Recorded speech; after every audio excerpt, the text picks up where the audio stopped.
Assalamualaikum warahmatullahi wabarakatuh.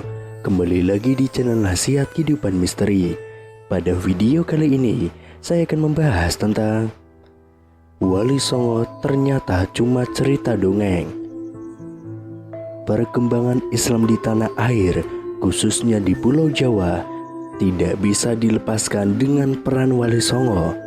Para wali ini menyebarkan syiar Islam di tanah Jawa pada abad ke-14 yang dimulai dari pesisir utara Jawa seperti Surabaya, Gresik, Lamongan, Tuban di Jawa Timur, dan Demak, Kudus, Muria di Jawa Tengah, serta Cirebon di Jawa Barat. Songo dalam bahasa Jawa berarti 9, jadi Wali Songo berarti 9 wali. Namun ada pula yang menganggap kata Songo berasal dari bahasa Arab, yakni Tesana, yang berarti kemuliaan. Pendapat lain menyebutkan Wali Songo sebenarnya merupakan nama sebuah majelis dakwah yang dibentuk oleh Sunan Gresik pada tahun 808 Hijriah atau 1404 Masehi.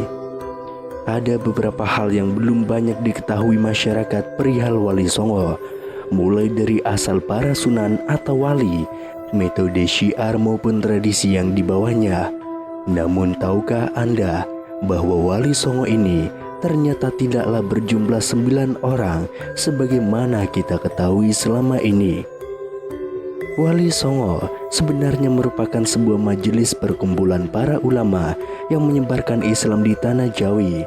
Analognya semacam Majelis Ulama Indonesia (MUI) saat ini.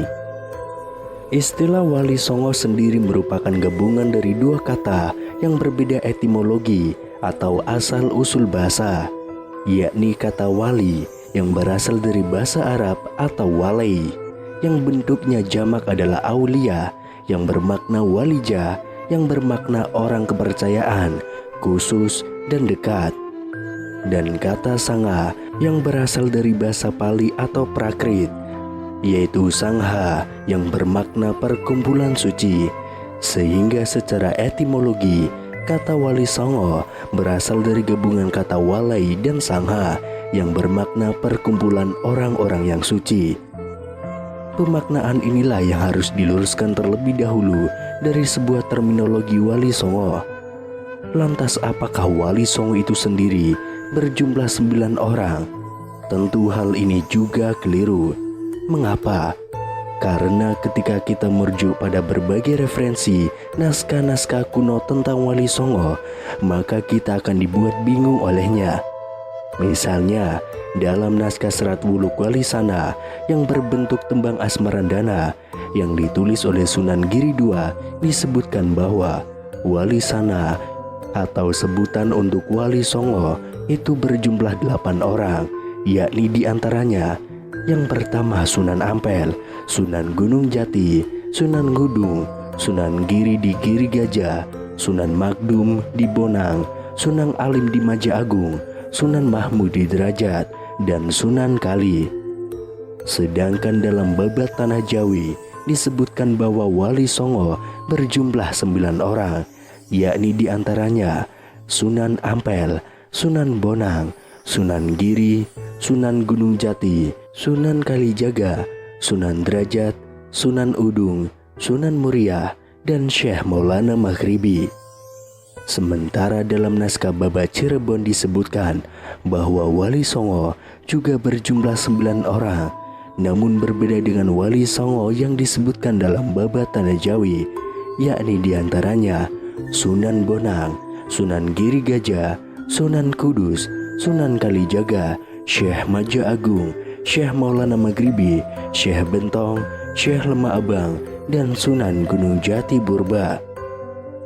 Nah, perbedaan nama-nama anggota Wali Songo inilah yang kemudian menimbulkan kesulitan untuk mengidentifikasi siapa sebenarnya para ulama yang termasuk dalam perkumpulan orang suci yang bernama Wali Songo ini, sebagaimana makna aslinya yang berasal dari kata walai dan sangha. Kiai Haji Agus Sunyoto dalam bukunya yang berjudul Atlas Wali Songo menyebutkan bahwa konsep Wali Songo sumber utamanya dapat dilacak pada konsep kewalian yang secara umum oleh kalangan penganut sufisme, yakni meliputi 9 tingkat kewalian yang oleh Syekh Muhyiddin Ibnu Arabi dalam kitabnya yang berjudul Futuhat Al-Makkiyah dijabarkan sebagai berikut. Wali Kutub, yakni pemimpin para wali di alam semesta. Wali Aimah, yakni pembantu wali kutub dan sekaligus menggantikannya jika wafat.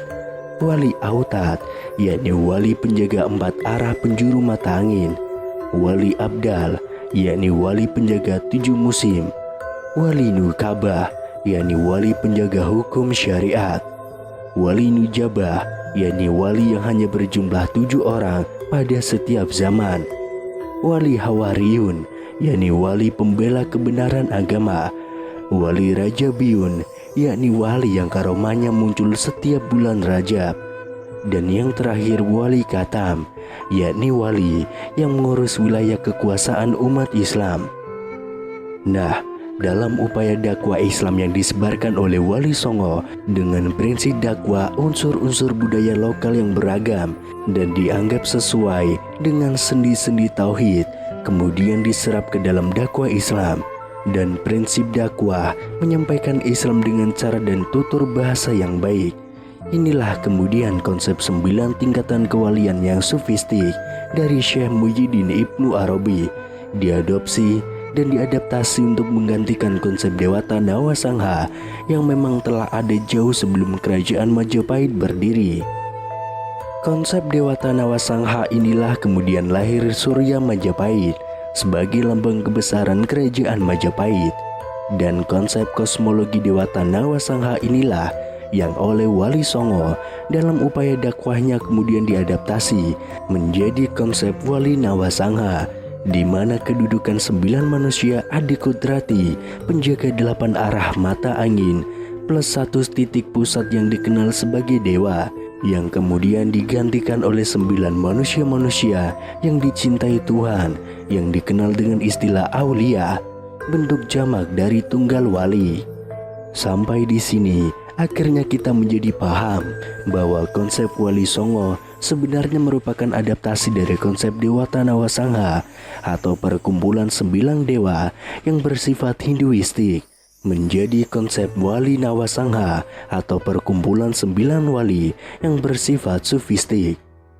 Dalam catatan sejarah, keberadaan tokoh-tokoh Wali Sangha ini selain diposisikan sebagai waliullah, yakni orang-orang yang memiliki kedekatan khusus dengan Allah, pada kenyataannya ternyata mereka juga diposisikan sebagai waliul amri, yakni orang-orang yang memegang kekuasaan atas hukum umat Islam dan sekaligus sebagai pemimpin masyarakat yang berwenang menentukan dan memutuskan urusan masyarakat, baik dalam bidang keduniawian maupun dalam bidang keagamaan.